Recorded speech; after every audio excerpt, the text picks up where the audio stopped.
नमस्कार दोस्तों, स्वागत है आपका मॉडर्न 24x7 पे। दोस्तों आज हम बीएड फर्स्ट ईयर का BD 103 यानी तृतीय प्रश्न पत्र अधिगम एवं शिक्षण की OMR प्रश्नों को देखेंगे, जिसकी इकाई 5 शिक्षण एवं अधिगम की आवश्यकता है। दोस्तों ये कुछ परिचय दिया है, इसके बारे में थोड़ा आप देख लीजिए पॉज करके।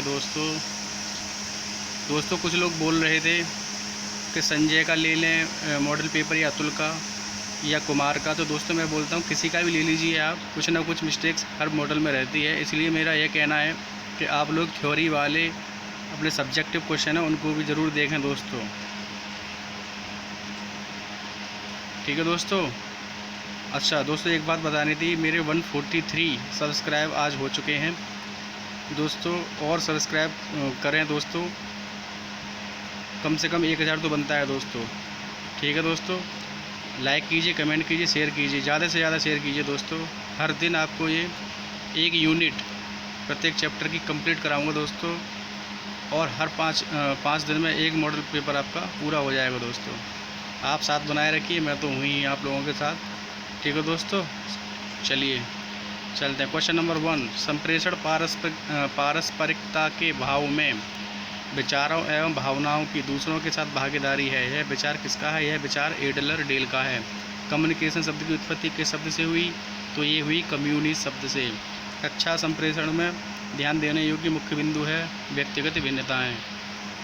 संप्रेषण अर्थों का एक पुल है जिसमें कहने, सुनने तथा समझने की व्यवस्थित तथा सतत प्रक्रिया रहती है।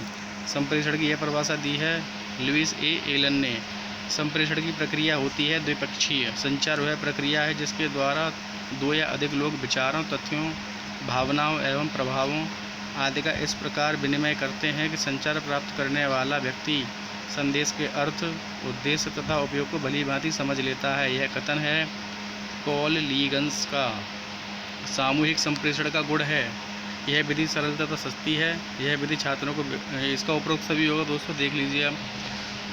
वैयक्तिक संप्रेषण का उद्देश्य है, इसको भी देख लीजिए दोस्तों पॉज करके, इसका भी उपरोक्त सभी होगा। संप्रेषण के लिए कक्षा का वातावरण सौहार्दपूर्ण होना चाहिए। शिक्षा के क्षेत्र में संप्रेषण की आवश्यकता होती है, तो इसका भी उपरोक्त सभी है।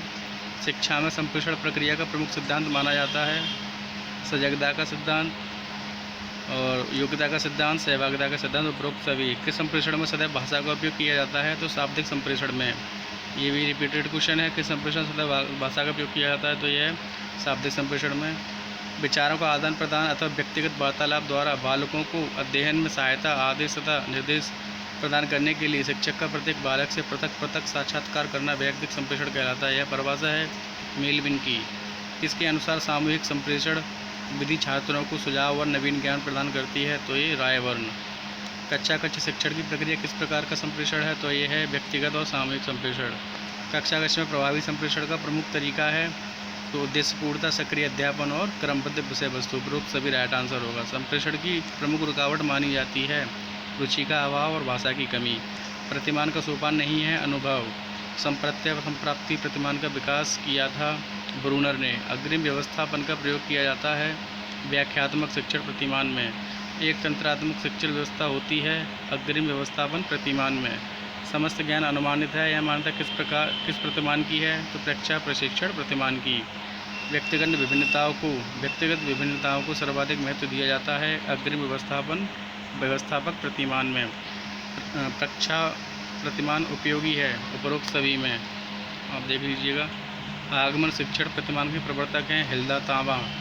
शिक्षण प्रतिमान की मान्यता है कि शिक्षण एक कला और एक विज्ञान है। वैसे तो शिक्षण एक विज्ञान है, लेकिन शिक्षण प्रतिमान की मान्यता है कि शिक्षण एक कला एवं विज्ञान दोनों हैं। शिक्षण प्रतिमान का तत्व है लक्ष्य एवं संरचना और सामाजिक प्रणाली एवं मूल्यांकन प्रणाली। ऑप्शन आ एवं बा दोनों सही होगा। शिक्षण अधिगम के मुख्य अंग कितने हैं? तो 4 हैं दोस्तों, 5 हैं। शिक्षण अधिगम के मुख्य अंग 5 हैं दोस्तों। एडवांस ऑर्गेनाइज प्रतिमान की प्रवर्तक कौन हैं? तो ये हैं डेविड आसुबेल। बुद्धि परीक्षण की सामूहिक भाषा रहित परीक्षण में निम्न में से कौन सा परीक्षण नहीं आता? तो भाटिया का कार्य परीक्षण नहीं आता। प्रयोग का प्रथम महत्वपूर्ण सोपान है परिकल्पना निर्माण। निम्नांकित विधि में एक व्यक्ति के बारे में सब कुछ का अध्ययन किया जाता है, तो यह है व्यक्तिगत अध्ययन। बी के पासी ने शिक्षण कौशल के 13 प्रकार बताए हैं। रिचर्ड सचमैन ने किस शिक्षण प्रतिमान का विकास किया? वो पूछताछ प्रशिक्षण प्रतिमान का विकास किया। पाठ को रोचक बनाने के लिए कौशल महत्वपूर्ण माना जाता है। कौन सा कौशल? तो ये प्रस्तावना कौशल। किस कौशल के द्वारा छात्रों के पूर्व ज्ञान को ज्ञात किया जाता है? तो प्रस्तावना कौशल। प्रस्तावना कौशल का उचित प्रयोग करते समय ध्यान रखने योग्य बातें हैं। तो ये बातें हैं जो आप देख लीजिए, उपरोक्त सभी सही होगा इसमें। शिक्षण में शिक्षक का कर्तव्य है, तो उपरोक्त सभी इसमें सही होगा, आप देख लीजिएगा। शिक्षक की योजना संबंधी भूमिका है, तो ये भी इसमें भी उपरोक्त सभी आप देख लीजिएगा पॉज करके दोस्तों। शिक्षक की संगठन संबंधी भूमिका है, तो दोस्तों इसमें भी उपरोक्त सभी सही होगा। शिक्षण की निरीक्षणात्मक भूमिका, इसमें भी सारे ही सही होंगे दोस्तों। शिक्षक की शैक्षिक अभिलेख रखने संबंधी भूमिका, इसमें भी सभी सही होंगे दोस्तों। शिक्षक की निर्देशन संबंधी भूमिका है, इसमें भी सारे ही सही होंगे दोस्तों। शिक्षक की मूल्यांकन संबंधी भूमिका है, तो ये भी सारे ही सही होंगे दोस्तों। शिक्षण प्रतिमान का आधारभूत तत्व, इसमें भी सारे ही सही हैं दोस्तों। शिक्षण प्रतिमान की विशेषताएं देख लीजिए दोस्तों। विशिष्ट अनुदेशनात्मक लक्ष्यों की प्राप्ति के लिए उपचारात्मक शिक्षण व्यूह रचना ही प्रतिमान है, यह कथन है पॉल डी ईगन का। पूछताछ परीक्षा प्रतिमान के सृजन करता है रिचर्ड सचमैन। रक्षा का अर्थ विश्वास है और वह किसी एक विशेष की चेतन अवस्था के विभिन्न पहलुओं एवं उनके मध्य एक नई संबद्धता ला पाने की इच्छा प्रेरित करता है, यह कथन है सचमैन का। प्रशिक्षण प्रतिमान के रक्षा प्रतिमान के घटक हैं 4। प्रशिक्षण रक्षा प्रतिमान का घटक है उद्देश्य, संरचना और सामाजिक प्रणाली, और एक 4 घटक होते हैं दोस्तों, एक मूल्यांकन भी होता है इसमें। प्रशिक्षण परीक्षा प्रतिमान के प्रमुख उद्देश्य है, उपरोक्त सभी होगा दोस्तों। प्रशिक्षण परीक्षा प्रतिमान की संरचना को सोपान है, तो ये इसमें भी उपरोक्त सभी सही होगा दोस्तों।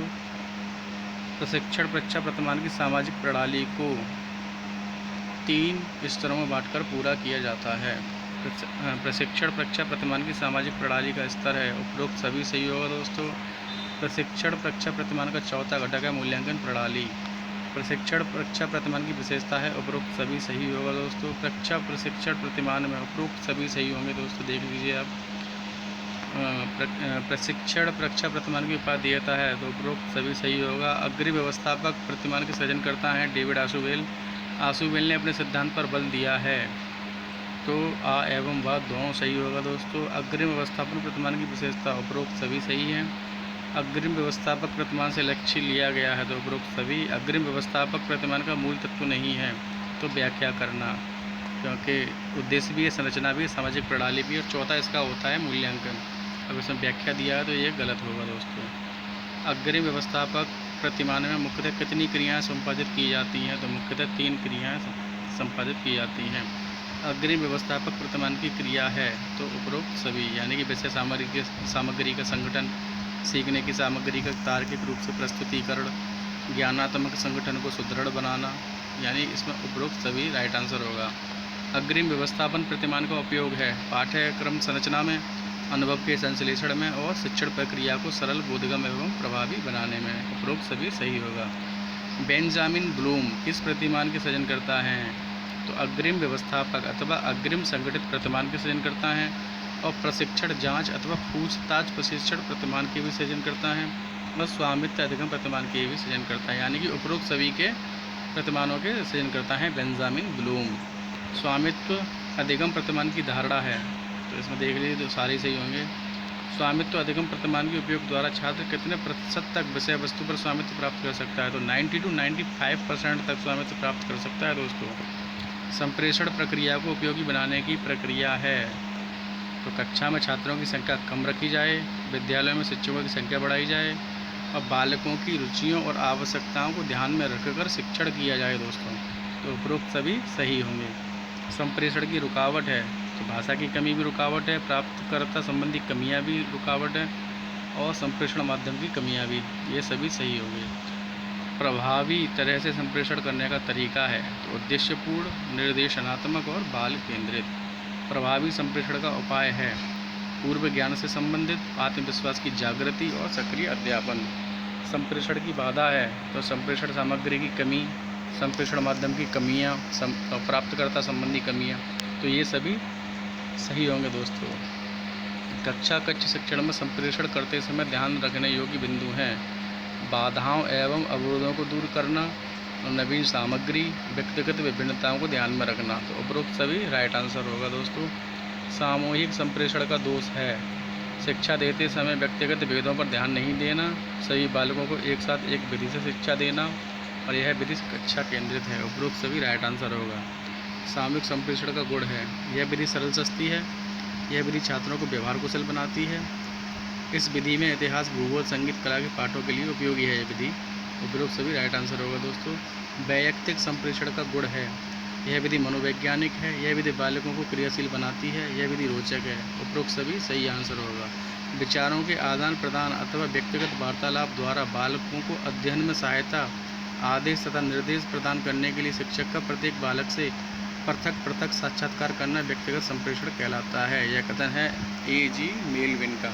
तो दोस्तों इसका शिक्षण अधिगम प्रश्न पत्र तृतीय का 5वीं इकाई थी वो समाप्त हो चुकी है दोस्तों। कल से हम चौथा प्रश्न पत्र स्टार्ट करेंगे पाठ्यक्रम में भाषा।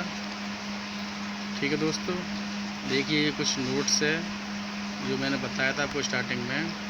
विश्वविद्यालय द्वारा निर्धारित पाठ्यक्रम जो हमारे संज्ञान में है के अनुसार इस पुस्तक को प्रकाशित करने में हमने पूर्ण सावधानी बरती है।